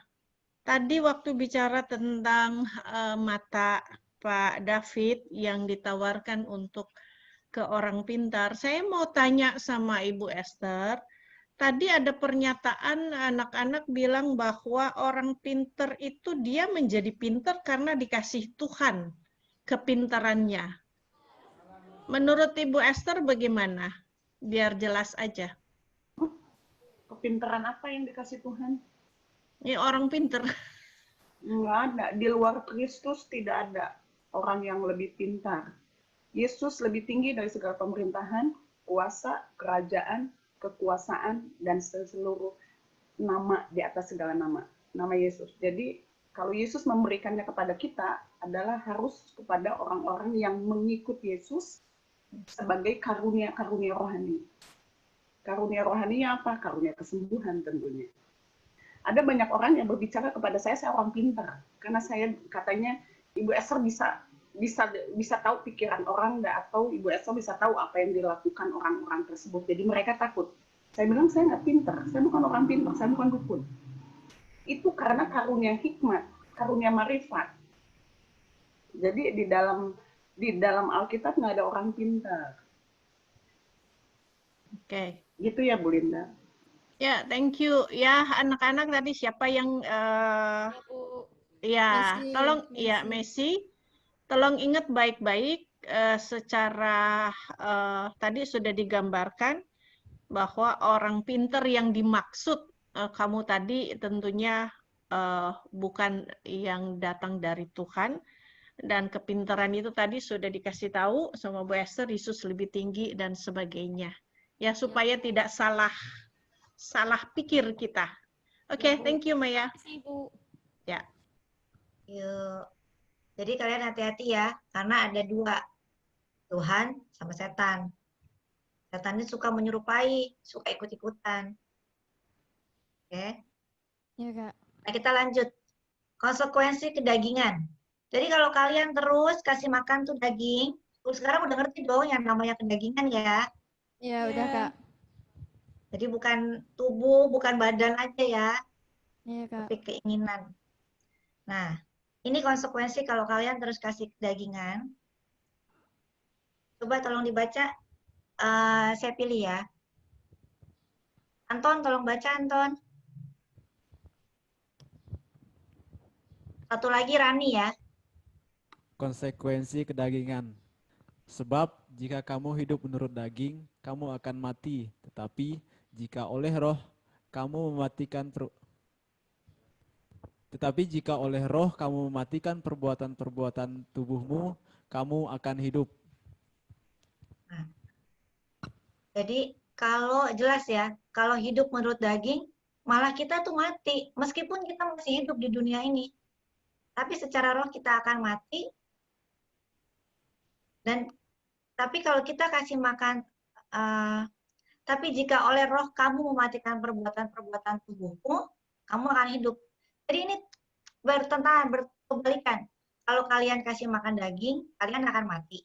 Kalau kalian kasih makan roh, kalian akan hidup.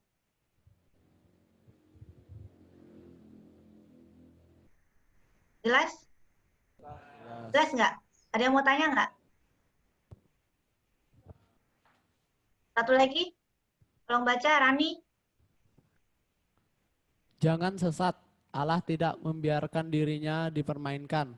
Karena apa yang ditabur orang, itu juga yang akan dituainya. Sebab barang siapa menabur dalam dagingnya, ia akan menuai kebinasaan dari dagingnya.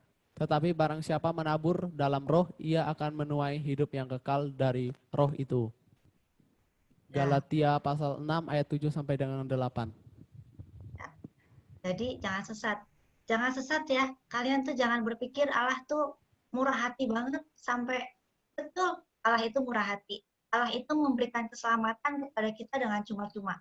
Tapi kalian yang harus mengerjakan keselamatan itu dengan bantuan Roh Kudus. Tapi dari kaliannya dulu sendiri. Kita dulu yang mulai. Ya. Jangan permainkan keselamatan, oh nggak apa-apa hari ini buat dosa, nanti tinggal minta ampun. Tuhan mah baik kok.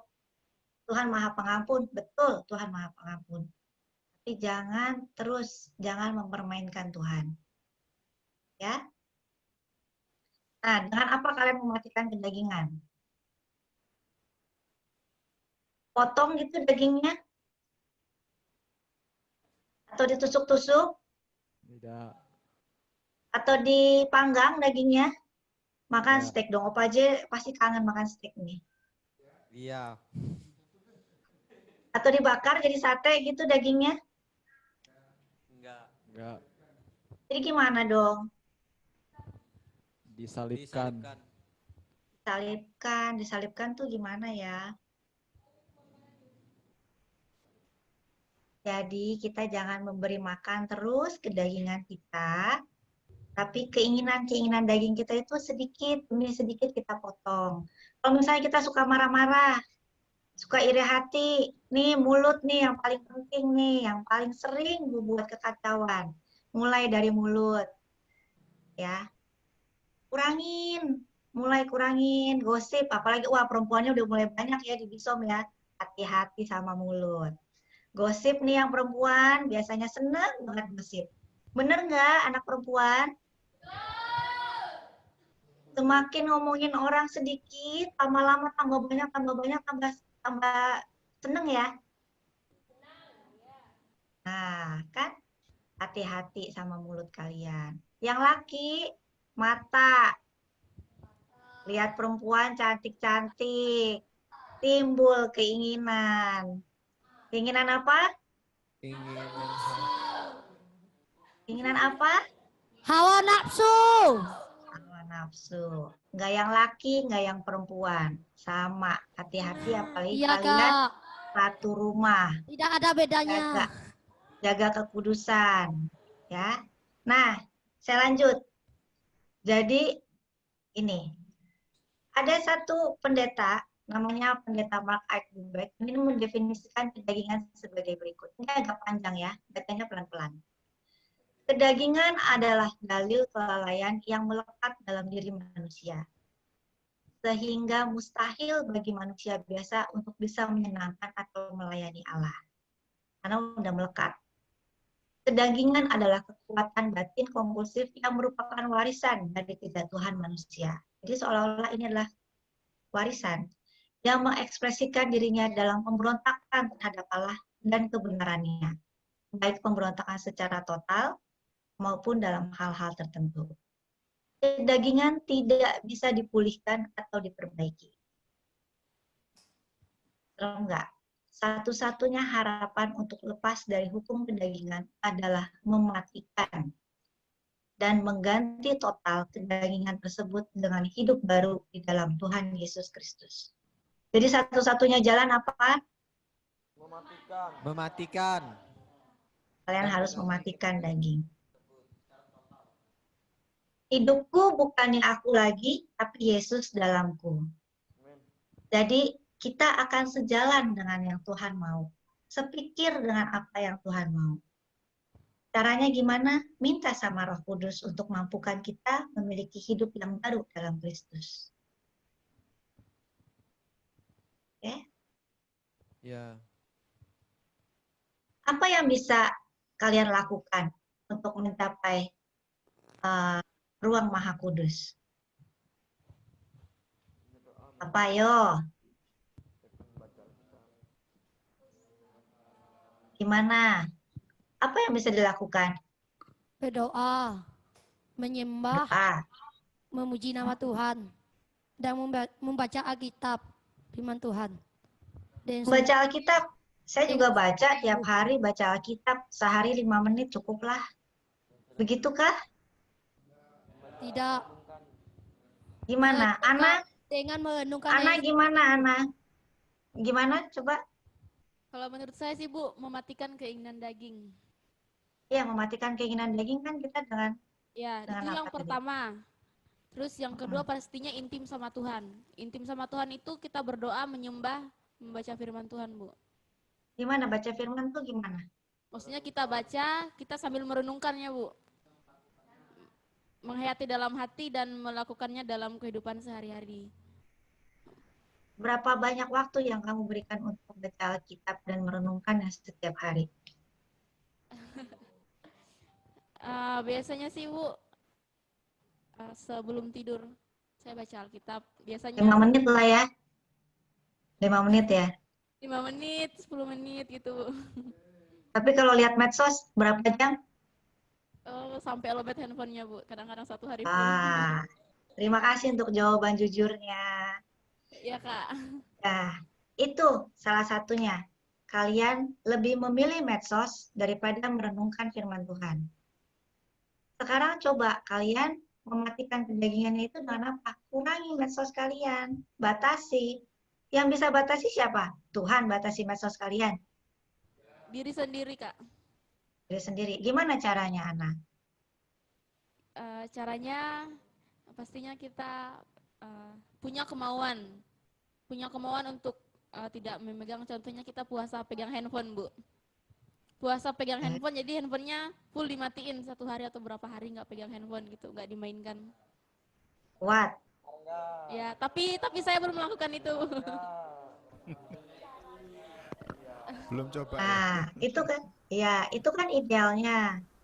Coba dengan langkah mudanya kalian lakukan pelan-pelan. Misalnya sehari biasa medsos sampai lobet ya. Sekarang medsos saya butuhin cuma kasih waktu 1 jam. Dah. Sebanyak waktu yang medsos kalian berikan juga untuk baca Alkitab. Saya yakin sih kalau untuk awal-awal pasti kalian berat. Kalau misalnya 1 jam medsos, 1 jam baca Alkitab, mungkin nggak? Mungkin, tapi berat kan? Nah, kalian yang harus punya keinginan itu untuk membaca Alkitab lebih daripada lihat medsos. Ya, terus satu lagi apa? Pujian dan penyembahan. Pujian dan penyembahan. Coba gimana caranya pujian dan penyembahan, Agape? Memberikan waktu untuk memuji menyembah Tuhan, Bu. Tapi nggak bisa nyanyi.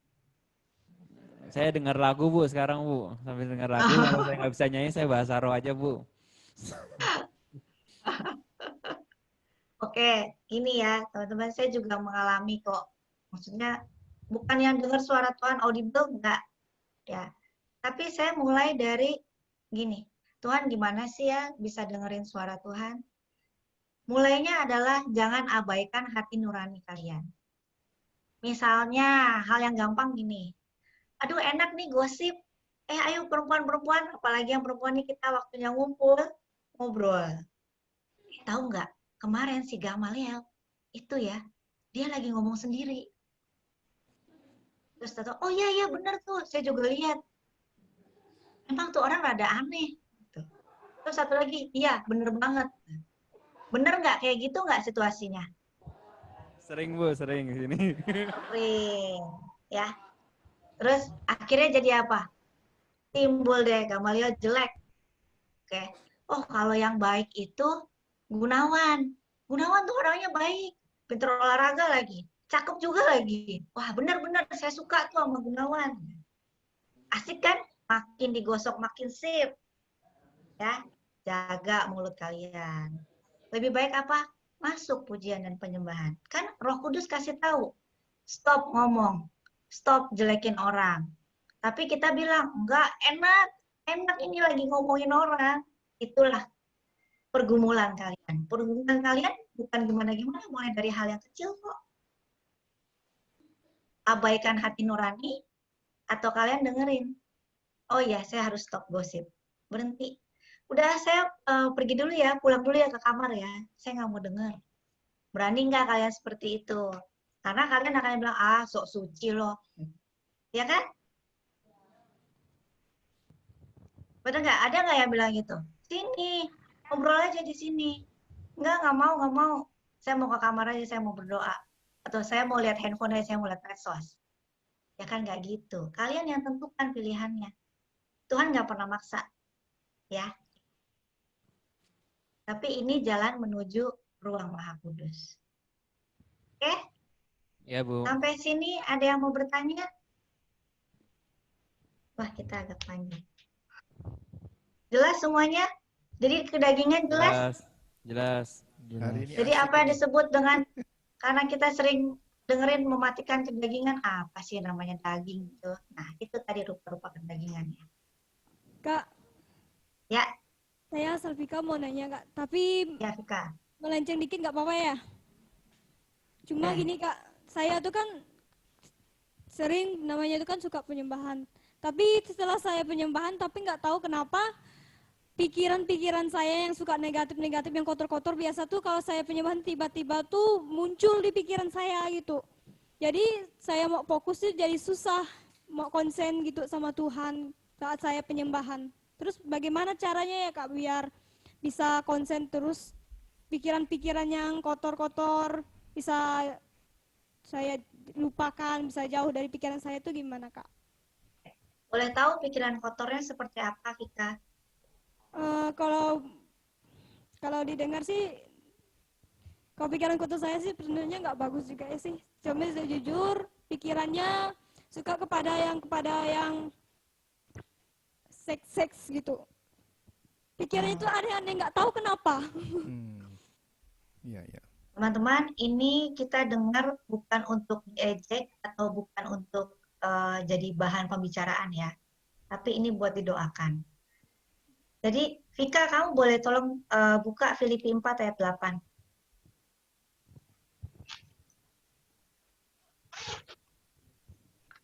Nanti boleh minta Kak Esther juga nambahin ya.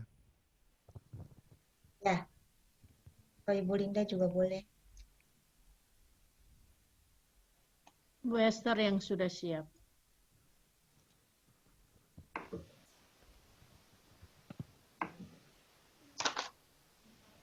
Filipi 4 ayat 8. Sudah Kak. Oke, tolong dibaca. Jadi akhirnya saudara-saudara, semua yang benar, semua yang mulia, semua yang adil, semua yang suci, semua yang manis, semua yang sedap didengar, semua yang disebut kebajikan dan patut dipuji, pikirkanlah semuanya itu. Jadi kalau dari ayat ini gimana, Vika?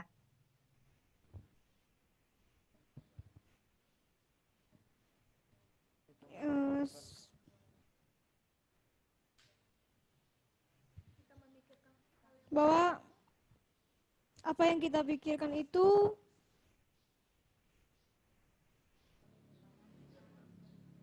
jadi gini. Harus bisa memikirkan, dalam ayat ini kan kita harus memikirkan seperti hal-hal yang benar, hal-hal yang suci, yang mulia.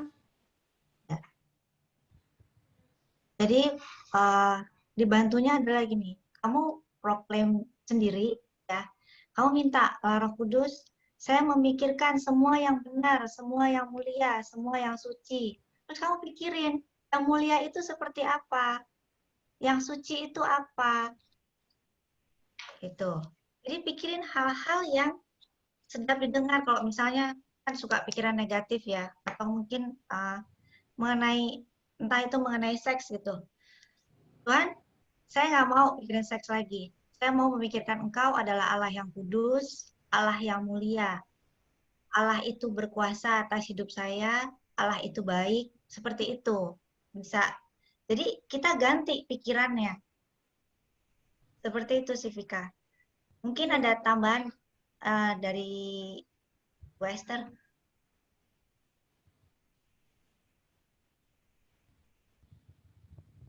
Mana? Kalau saya sih begitu ya, Vika. Karena memang namanya doa itu, tujuan penyembahan kita perlu konsentrasi. Dan kadang-kadang pikiran kita, oh iya, tadi makanan belum diangkat. Terus tiba-tiba, oh iya, yang ini PR-nya belum selesai. Ada kan? Kalian ngalamin nggak yang lain? Apalagi yang sering ngantuk. Yoga, kalian jangan pernah ngantuk di kelas saya. Saya akan panggil nama kalian. Buka mata kalian. Ya. Saya sungguh-sungguh menyediakan waktu buat kalian. Saya belajar untuk hal ini pun saya siapin dari beberapa hari. Bukan hal mudah buat saya. Jadi, saya nggak mau kalian take it for granted. Jadi, saya nggak mau kalian tuh sia-sia gitu. Ya. Jadi fokus. Dan saya nggak akan malu untuk nyebutin nama kalian. Sorry, ya. Ini cara saya. Iya, Kak. Iya, Kak. Itu ada Bu Esther mau itu kasih penjelasan. Mana? Esther? Thank you. Silakan.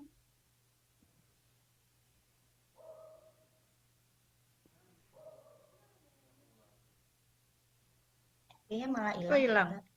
Ya, saya tambahkan sedikit mungkin. Berdoa ya, minta pembaharuan ya pikiran. Iya, Bu. Minta kepada Roh Kudus, berdoa untuk setiap saat, setiap waktu. Ya, supaya ada pembaruan. Itu Bu Esther muncul lagi. Iya, tadi internetnya hilang, sorry. Saya dari tadi kepengen sharing tentang bagaimana caranya melepaskan diri dari kedagingan, khususnya untuk kita yang punya masalah dengan seks bebas, narkoba, obat-obatan, atau minuman keras, dan lain sebagainya. Kehidupan bebas ya. Biasa anak-anak muda ketika belum mengenal Allah dengan benar, masuk dalam pergaulan bebas. Kalau menurut saya, hal yang terpenting adalah satu, ketika saudara sudah bertobat, saudara harus berani memutuskan. Keputusan saudara itu sangat penting. Maunya kayak apa? Dulu waktu SMP saya punya temen yang piara anjing. Nggak tahu model anjing apa ya, nggak ada bulunya, tapi si buntutnya tuh panjang. Nah, kalau mau dijual mahal itu, si buntutnya tuh harus pendek banget, kayak nggak punya buntut. Jadi si pemilik itu untuk bikin pendek, dia akan langsung potong sependek mungkin. Putus, dan pasti anjingnya kain-kain, nangis, berdarah-darah, dan lain sebagainya. Tapi sekali putusnya. Nah, saya ingin ini memberikan satu contoh buat saudara, bagaimana untuk melepaskan keterikatan kita, baik dengan seks bebas, baik dengan narkoba, dan lain sebagainya. Kita harus punya satu keputusan bahwa saya harus meninggalkannya. Ketika saudara mau melakukan itu, percaya kasih karunia Allah akan diberikan kepada saudara. Itu langkah yang utama. Yang kedua adalah ganti pergaulan saudara. Temanmu siapa? Ketika saudara memiliki teman, kamu akan menjadi siapa? Seperti dengan teman-temanmu. Ketika bertobat, ganti teman-temanmu dengan orang-orang yang takut akan Allah, yang rohaninya lebih daripada saudara. Itu penting, itu sangat mempengaruhi. Yang kedua, harus punya mentor rohani. Yang ketiga, khusus untuk dosa seks. Firman Tuhan mengatakan demikian. Sehingga keduanya itu menjadi satu daging. Kebayang nggak ya saudara ya? Ketika saudara melakukan seks di luar nikah, belum diberkati, belum disahkan di hadapan Allah, saudara menjadi satu daging dengan laki-laki dan perempuan antah berantah. Jadi satu loh. Jadi dua menjadi satu. Karena di dalam firman Tuhan, seks itu seperti itu. Dua menjadi satu. Jadi karakter dia itu menjadi satu dengan kita. Saudara ngeri nggak? Ngeri kalau buat saya. Ngeri. Kalau saudara ya, ini anak-anak muda, kalau mau cari pacar, mikirnya gini. Kalau yang perempuan, pilih yang paling penting mikirnya deh. Pilih adalah bapaknya anak-anak saya mau kayak apa, itu saudara yang pilih. Perempuan mesti milih calon bapak daripada anak-anak saya model kayak apa. Pengangguran, pemarah, tukang mabok, atau apa, pilih. Ketika saudara belum kawin. Jadi jangan mikirnya, jangan gini anak-anak muda, jangan mikir, oh dia ganteng ya? Enggak. Oh dia keren ya? Enggak. Yang laki, pilih. Calon mamahnya anak-anak saya itu kayak apa ya? Bawel, ngomong melulu, tukang gosip, dan lain sebagainya. Kebayang nggak? Di rumah akan ketemu dengan orang yang kayak gitu terus. Jadi mikirnya panjang. Jadi sekarang ketika saudara sudah selesai dengan dosa-dosa itu, jangan berbuat dosa lagi. Tapi harus tahu, dosa seks itu seperti itu. 2 menjadi 1. Kalau berhubungan seksnya lebih dari 1 orang, 2 orang, 3 orang, kebayang nggak amburadulnya kita? Nah, ketiga, coba minta doa pelepasan. Yang untuk yang terikat, entah seks, narkoba, obat-obatan, coba minta doa pelepasan. Kan ada dokter Rebecca ya, minta doa pelepasan. Pelayanan doa pelepasan. Dan seperti Koden kemarin bilang, kita doa kepada Tuhan. Seluruh memori-memori yang jahat, yang jelek itu, Tuhan tolong delete dengan darah Yesus. Biar itu nggak muncul. Saya tahu anak-anak muda ketika kalian melakukan hubungan seks, kalian tahu rasanya seperti apa, itu akan timbul. Itu kayak nagih. Ingin dipenuhi. Tapi ingat, ada satu ayat firman Tuhan bilang begini, aku meruntuhkan setiap benteng-benteng musuh yang dibangun oleh kesombongan manusia dan menaklukkan seluruh pikiranku kepada Kristus. Nah, ketika pikiran itu muncul dengan otoritas Tuhan, saudara bilang, aku taklukkan seluruh pikiranku kepada Kristus dalam nama Yesus. Terus pikirkan hal-hal yang baik, betapa baiknya Engkau, Tuhan. Dari mana saudara berasal dan bagaimana saudara ditebus Tuhan, itu jauh akan memperbaharui pikiran saudara. Proklem ayat-ayat firman, seperti tadi Ibu Linda bilang, Efesus 4, pikiranku akan dibaharui, rohku dibaharui, manusia batiniahku dibaharui dari hari ke hari. Percaya bahwa saudara setiap hari dibaharui. Terus proklem, terus pikirin, hari ini saya dibaharui dalam hal apa ya? Hari ini saya dibaharui dalam batin saya, luka-luka saya udah nggak akan ingat lagi. Dan ingat di Ratapan 3, ayat 23, bahwa kasih setianya dan rahmatnya diberikan kepada kita setiap pagi. Kebayang nggak? Kita setiap pagi dikasih sesuatu baru oleh Tuhan bagi hidup kita. Kalau saya setiap hari mikirin gini, begitu melek mata, hari ini Tuhan kasih apa ya? Rahmatnya dan kasih setianya, kasih ke saya apa ya? Saya pikir, oh hari ini Tuhan kasih keberanian kepada saya untuk memberitakan firman dan menyatakan apa yang Tuhan mau. Apa kelemahan saya? Saya katakan, Tuhan tolong.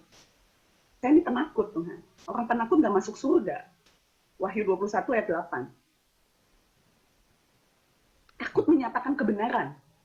Itu nggak masuk surga. Itu firman Tuhan. Gitu ya. Jadi ingat, ketika kita mau memutuskan meninggalkan manusia lama kita, ambil keputusan, itu penting. Kedua, bergumul. Nggak ada yang mudah, tetap bergumul. Nggak bisa langsung lepas. Dan pasti akan ada banyak pikiran-pikiran datang ke kita. Minta Roh Kudus tolong saya. Ingat banyak firman, Roh Kudus penolong. Dia akan menolong kita. Cukup, Maya. Ada yang mau tanya lagi nggak? Tentang melepaskan kedagingan. Kalau bisa tolong hari ini diakhiri dengan doa dari Kak Esther, minta didoakan anak-anak itu, adik-adik kita akan akhiri ya. Mintalah Mbak tadi kok. Thank you. Sorry juga untuk Pak Evert yang sudah nunggu. Soalnya saya pikir jam 10 WIB, tapi Pak Evert kan tinggalnya di Makassar, jadi mikirnya jam 10 WITA, waktu Indonesia Tengah gitu. Jadi Pak Evert juga sudah nunggu dari tadi, tapi nggak apa-apa. Jadi hari ini seru sekali ya pembahasan ini karena dibahas dengan kejujuran semuanya, dan Tuhan ingin memproses adik-adik semuanya supaya kebenaran kita itu terus diperbarui di dalam Tuhan saja ya. Gimana? Terima kasih ya Pak. Terima kasih Kak Maya, terima kasih. Apakah ya, bisa di wrap up nanti kalau enggak? Ini saya tutup ya jadinya. Jadi tadinya saya mau ada kerja lagi tapi saya skip, saya tutup. Buat minggu depan aja Maya lanjut. Ya 2 sesi Mai. Nggak apa-apa, 2 sesi bagus. Karena ini sekali loh, seru sehari ini. Dan dengan keterbukaan ya. Nanti bagian-bagian yang nggak mau dalam rekaman nanti saya bisa buang nih. Jadi saya tutup ya. Jadi adik-adik tentukan posisi Anda mau ada di mana hari ini. Pelataran yang nantinya akan dibuang seperti dalam Wahyu 11 ayat 2 ya. Atau di ruang kudus yang hanya cuma masa pacaran aja, atau ruang maha kudus, keintiman yang dengan Allah. Kalian yang tentukan. Yeah. Oke? Yeah. Ini ayat lagi untuk terakhir. Hidup dalam roh. Mau nggak mau kita harus hidup dalam roh. Kan rohnya kita. Tolong dibaca terakhir Agape.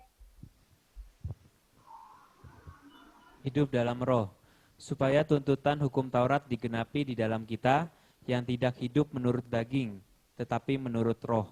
Sebab mereka yang hidup menurut daging memikirkan hal-hal yang dari daging.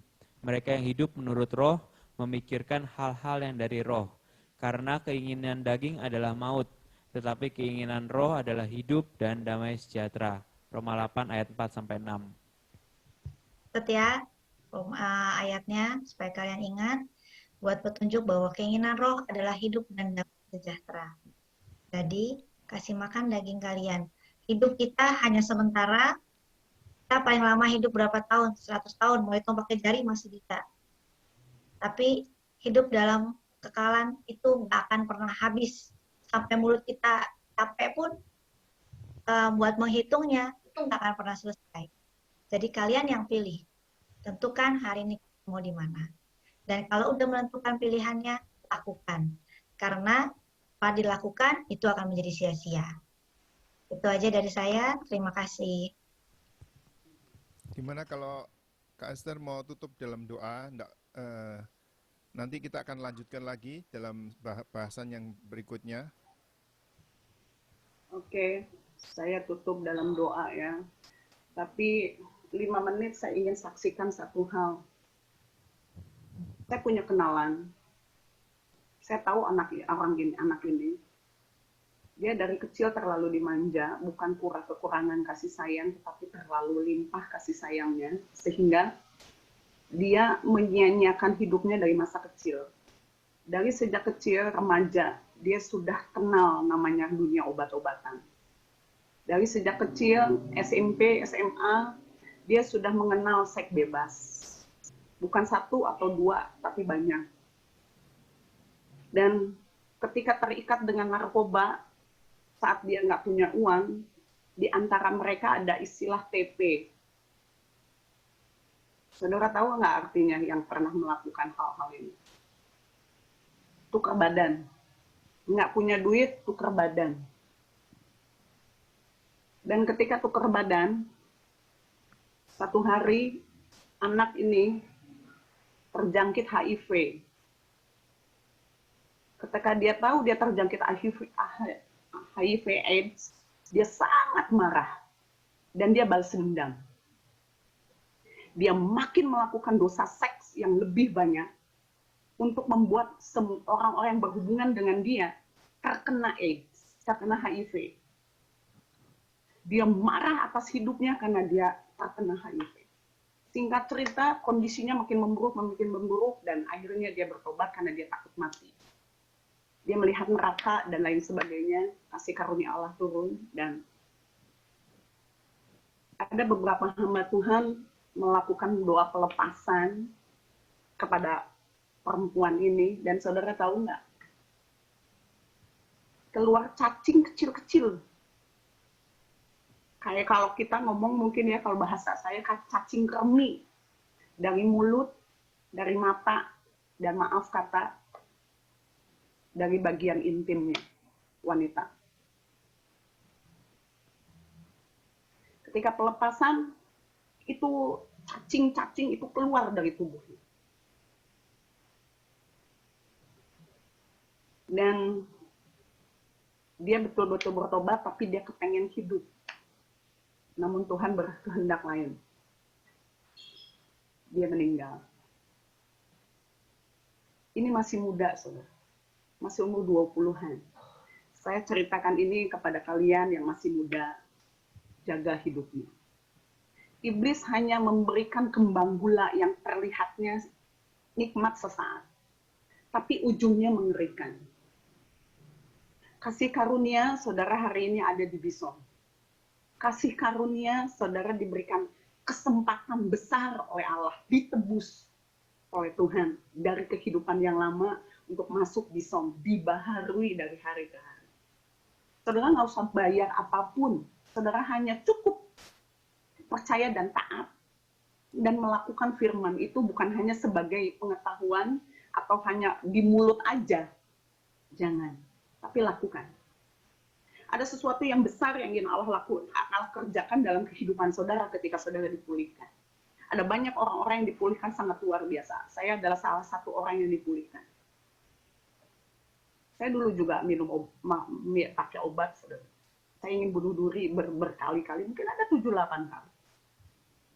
Tapi semuanya diubahkan oleh Tuhan.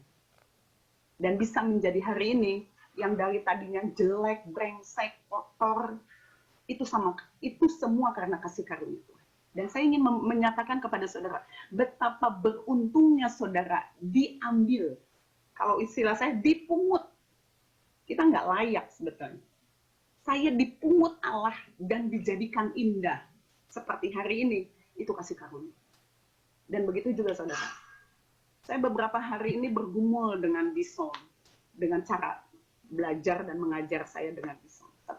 Kemarin, saya nggak bisa tidur. Seharian Tuhan bicara begini. Siswa Bison ada 20-an atau ada 18. Namun dengar, Esther. Ada 3 di antara 2 dan 3 di antara mereka akan dipakai Allah secara luar biasa.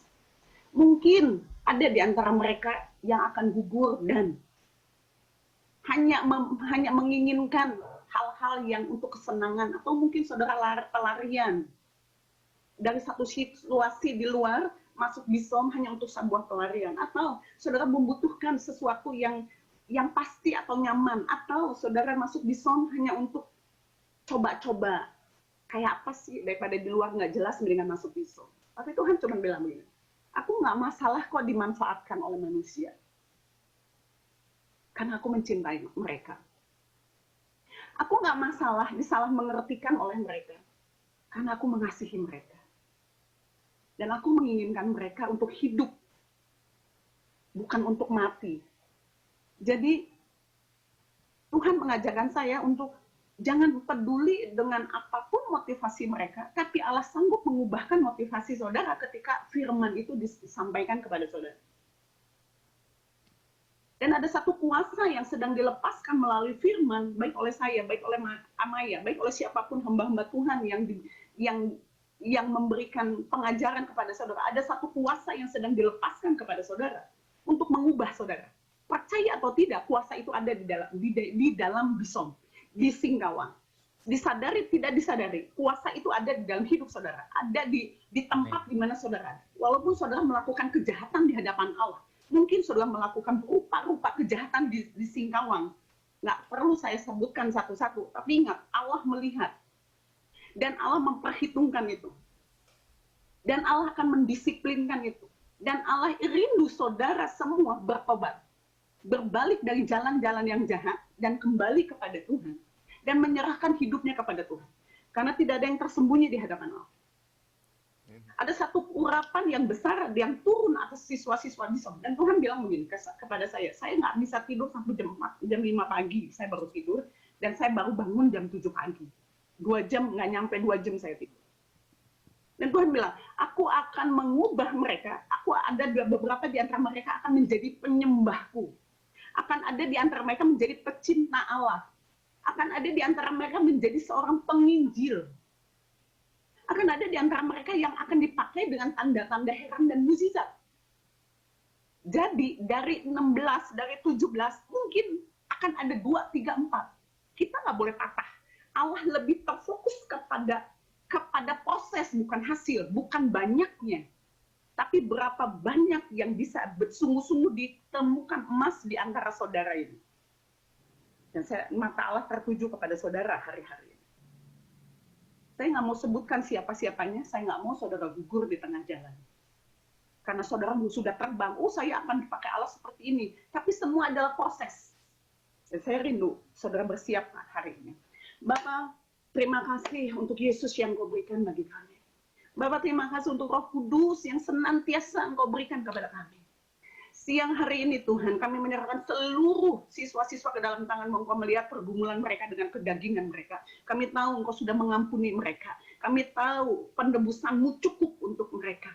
Bapak, pada siang hari ini, kami mohon di dalam nama Yesus, setiap kuasa-kuasa, setiap keterikatan daging yang ada di dalam hidup mereka, aku katakan di dalam nama Yesus terlepas atas hidup mereka, di dalam nama Yesus. Diruntuhkan setiap benteng-benteng yang dibangun oleh keangkuhan manusia yang ada di dalam hidup mereka, dan pikiran mereka ditundukkan kepada Kristus di dalam nama Yesus. Bapak, kami percaya urapan-Mu akan membebaskan mereka, melepaskan setiap urapan-Mu melepaskan setiap keterikatan. Hadirat-Mu sanggup membebaskan mereka dan mengubahkan mereka. Malah siang hari ini Tuhan, kami percaya kuasa Roh Kudus turun atas mereka, melepaskan mereka, menjadikan mereka baru. Roh takut akan Allah dilepaskan atas mereka. Kebenaran firman ada atas mereka. Kesenangan mereka dalam meninggikan nama Tuhan. Rasa rindu lapar akan Allah itu akan terjadi atas mereka, satu kelaparan yang besar kepada setiap penghuni daripada Bisom Singkawang, entah itu dari pemimpin sampai kepada para siswanya, tidak terkecuali. Lawatan Allah melepaskan siang hari ini di dalam nama Yesus. Setiap ruangan-ruangan yang ada di lantai 1, di lantai 2, atau di halaman, di dalam nama Yesus dikuduskan. Tuhan, kuduskan setiap ruangan-ruangan yang ada. Kuduskan setiap benda-benda yang ada. Di dalam nama Yesus, hadirat-Mu memenuhi ruangan-ruangan tersebut. Dari kamar demi kamar, ruangan demi ruangan. Halaman Tuhan, dikuduskan demi nama Yesus. Kirimkan bala tentara-Mu, para malaikat-Mu untuk melayani mereka Tuhan. Tegakkan nama-Mu, kemuliaan-Mu, dan kehormatan-Mu di Bisom Singkawang. Ada satu lawatan Allah akan terjadi atas mereka. Ada satu kuasa Allah mengalir, mematahkan setiap logika-logika, mematahkan setiap keterikatan, dan nama Allah ditinggikan. Roh takut akan Allah, kegentaran yang kudus turun atas mereka. Di dalam nama Yesus. Amin. Terima kasih. Terima kasih semua. Terima kasih Terima kasih. Kita akan istirahat 5 menit saja ya. Jadi kembali jam 10.00. Sorry Pak Evert, terima kasih. Terima kasih Pak Evert. Ya, God bless.